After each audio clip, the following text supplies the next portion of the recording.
do text to speech. Text to speech is actually one of those AI tools right there that are very easy to use. That means you don't need to actually be typing. Maybe you want to take minutes. Maybe you need some document from the speakers and you want to use it for research, or you want to take some words out of the speakers, and you actually want to use it to do a lot in your English class or even for personal use. I have a tool for you, and this tool will actually help you, and it is even a common tool.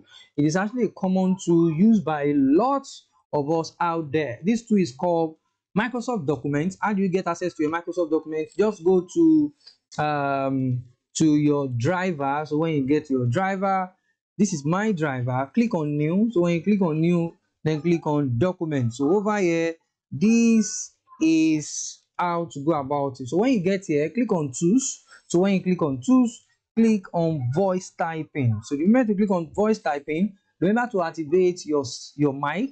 So when you activate your mic, click on this, and everything I'm going to be saying right now is going to be typing on my Microsoft Word immediately. This is excellent and outstanding.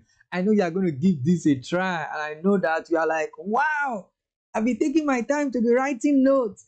You have been taking your time to be writing notes. This too can be used for a lot, and say thank you. Thank you too. So this is what you need to give a try today. Give it a try, and I'm definitely sure that you will find this tool very useful. You can actually integrate it into so many things. Integrate it into your literacy class, integrate it into note taking, integrate it into so many things, and we are going to say thank you at the end of the day. Thank you. Bye.